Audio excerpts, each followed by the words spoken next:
Assalamualaikum warahmatullahi wabarakatuh. Perkenalkan, nama saya Wina Febriani dengan NIM 23129398. Saya berasal dari program studi pendidikan guru sekolah dasar angkatan 2023. Pada penugasan video pertemuan kali ini, saya akan membahas mengenai administrasi hubungan sekolah dan juga masyarakat, di mana pembahasan saya nantinya akan mencakup pengertian, prinsip, teknik, dan juga proses dari administrasi hubungan sekolah dan masyarakat. Baik, langsung saja kepada pembahasan pertama, yaitu kita akan membahas mengenai pengertian dari administrasi hubungan sekolah dan juga masyarakat.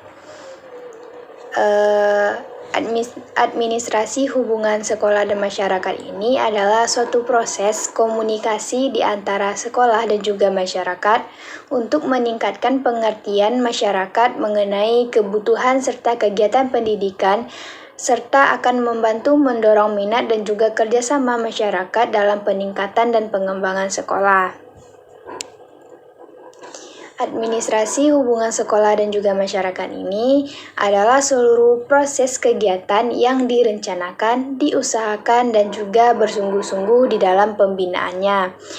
Itu dalam secara kontinu untuk mendapatkan simpati dari masyarakat pada umumnya, serta dari publik pada khususnya. Sehingga kegiatan operasional di sekolah ini atau pendidikan di sekolah ini akan berjalan semakin efektif dan juga efisien demi membantu tercapainya tujuan pendidikan yang telah ditetapkan sebelumnya.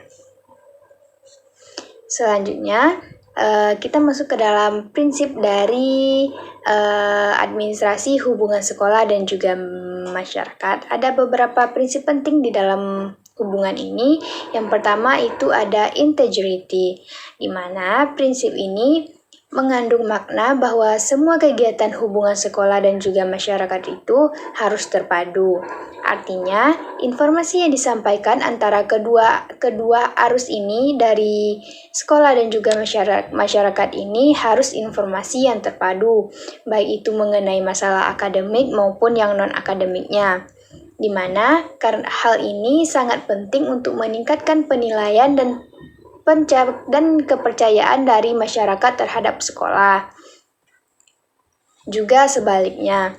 Yang kedua yaitu prinsip continuity, di mana prinsip ini menjelaskan bahwa hubungan ini harus dilakukan secara terus-menerus. Karena hal ini dilakukan agar masyarakat bisa mengetahui perkembangan dari sekolah tersebut. Prinsip yang ketiga ada simplicity, yaitu prinsip yang akan menghendaki agar di dalam proses hubungan sekolah dan juga masyarakat ini dapat menyederhanakan berbagai informasi yang disajikan kepada masyarakat sesuai dengan kondisi dan karakteristik dari masyarakat. Prinsip yang keempat yaitu coverage. Prinsip ini yaitu kegiatan pemberian informasi secara menyeluruh dan mencakup semua aspek, faktor, atau substansi yang perlu disampaikan dan perlu diketahui oleh masyarakat. Prinsip ini juga mengandung beberapa makna yang perlu kita ketahui. Yang pertama yaitu harus lengkap. Artinya, tidak ada satu informasi pun yang harus ditutupi atau disimpan dari kedua belah pihak. Karena masyarakat atau orang tua murid itu memiliki hak untuk mengetahui keberadaan dan kemajuan sekolah di mana anaknya disekolahkan.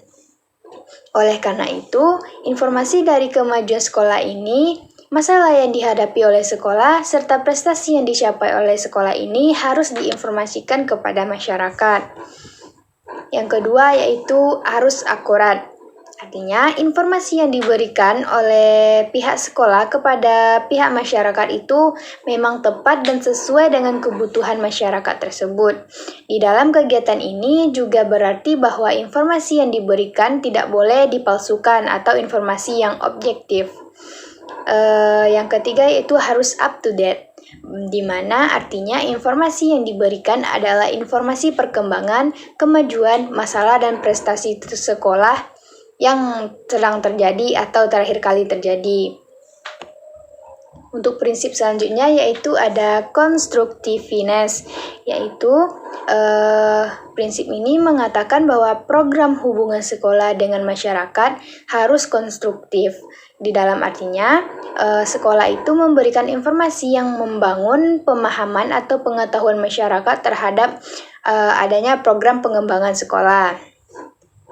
Prinsip yang ke-6 yaitu ada adaptability, yaitu prinsip yang mengatakan program hubungan sekolah dengan masyarakat itu harus disesuaikan dengan keadaan di dalam lingkungan masyarakat setempat. Itu untuk prinsipnya tadi ada 6 prinsip, yaitu integrity, continuity, simplicity, coverage, constructive, dan adaptability. Selanjutnya kita akan membahas mengenai teknik di dalam administrasi hubungan sekolah dan masyarakat. Yang pertama itu ada yang namanya teknik tertulis.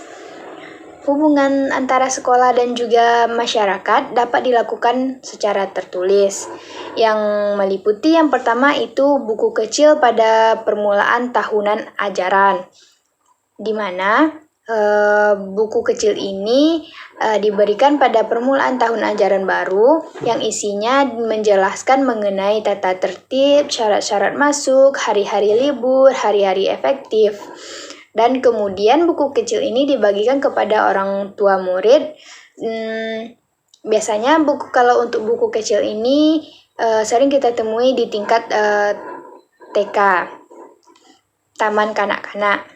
Yang kedua yaitu pamflet. Pamflet ini merupakan selebaran yang berisi mengenai sejarah lembaga pendidikan tersebut, staf pengajarnya, fasilitas yang tersedia di sekolah tersebut, dan kemudian dibagikan ke wali murid dan biasanya juga disebarkan kepada masyarakat umum. Selain untuk menumbuhkan pengertian masyarakat, ini juga untuk promosi dari lembaga sekolah tersebut. Yang ketiga yaitu berita kegiatan murid. Berita ini biasanya dibuat sesederhana mungkin pada selebaran kertas yang berisi informasi singkat tentang kegiatan-kegiatan yang dilakukan di sekolah atau pesantren. Dengan membaca itu, diharapkan bahwa orang tua murid mengetahui apa yang terjadi di dalam lembaga pendidikan tersebut, khususnya kegiatan yang dilakukan oleh para murid di dalam sekolah. Yang keempat yaitu ada catatan berita gembira. Teknik ini sebenarnya mirip dengan berita kegiatan murid, karena kedua-duanya sama-sama ditulis dan disebarkan ke orang tua dan masyarakat umum. Hanya saja, catatan berita ini berisi tentang keberhasilan seorang murid. Contohnya ketika seorang murid mendapat prestasi yang membanggakan, maka itu akan ditulis di dalam berita catatan berita gembira dan dibagikan di tempat-tempat umum. Dan juga biasa ditulis di selebaran kertas dan disampaikan kepada wali murid atau bahkan disebarkan ke dalam masyarakat. Yang kelima ada buku kecil tentang cara membimbing anak. Untuk menciptakan hubungan yang harmonis dengan orang tua, kepala sekolah atau guru dapat membuat sebuah buku kecil yang sederhana yang berisi tentang cara membimbing anak yang efektif. Kemudian buku tersebut dibagikan kepada orang tua murid di sekolah. Selanjutnya ada teknik lisan. Yang pertama itu ada yang namanya kunjungan rumah. Di dalam mengadakan hubungan dengan masyarakat, pihak sekolah dapat mengadakan kunjungan ke rumah wali murid, warga, ataupun tokoh masyarakat lainnya. Karena melalui kunjungan rumah ini akan berguna untuk mengetahui masalah anak di rumah. Apabila setiap anak ini diketahui masalahnya secara totalitas, maka program pendidikan akan lebih mudah direncanakan untuk disesuaikan dengan minatnya.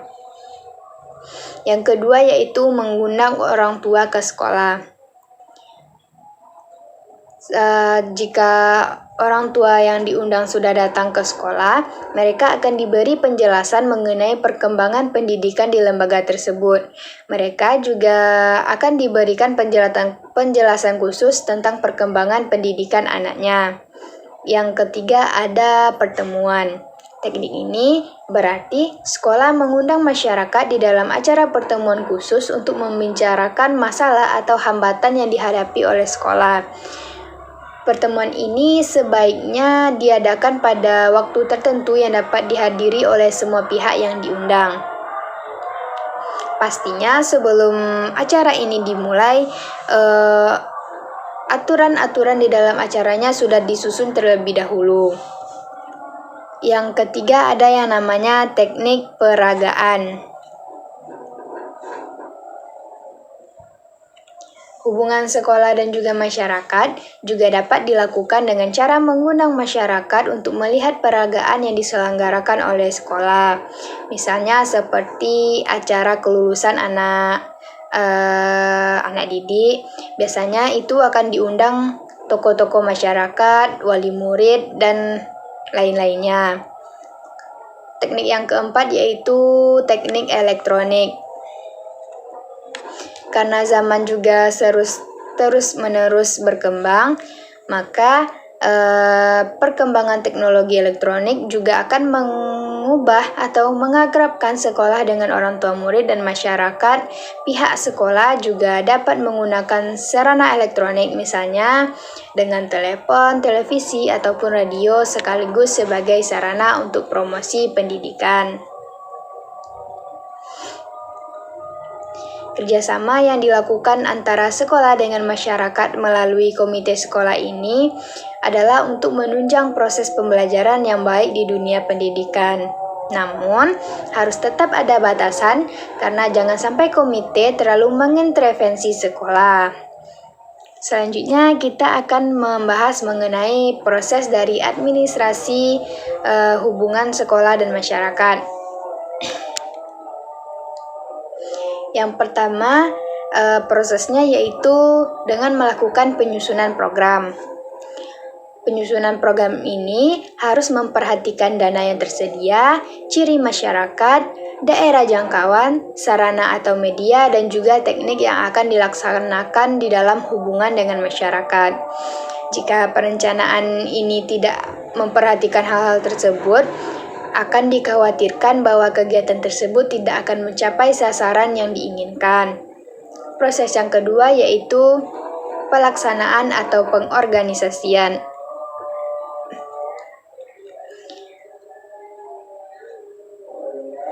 Tugas-tugas dari pengorganisasian ini harus memahami dan ditata terlebih dahulu sehingga baru bisa penyelenggaraan humas ini dapat berjalan efektif dan juga efisien. Di dalam pelaksanaan hubungan masyarakat dan hubungan sekolah dan juga masyarakat ini perlu juga diperhatikan koordinasi antara berbagai bagian dan kegiatan. Dan di dalam penggunaan waktu perlu adanya sinkronisasi. Proses yang ketiga yaitu pengawasan, di mana pengawasan pada administrasi hubungan sekolah dan masyarakat ini dapat berupa evaluasi. Hubungan sekolah dan juga masyarakat dapat dievaluasikan melalui dua kriteria. Yang pertama yaitu efektivitas, yaitu sejauh apa tujuan dari program tersebut tercapai. Yang kedua yaitu efisiensi, yaitu mengenai sumber dan potensi dengan baik. Jadi, proses administrasi hubungan sekolah dan juga masyarakat ini mencakup penyusunan program, pelaksanaan, dan juga pengawasan. Baiklah, sekian video pembahasan materi yang dapat saya sampaikan pada pertemuan kali ini. Salah dan kurang saya mohon maaf. Saya akhiri dengan wabillahi taufiq wal hidayah. Wassalamualaikum warahmatullahi wabarakatuh.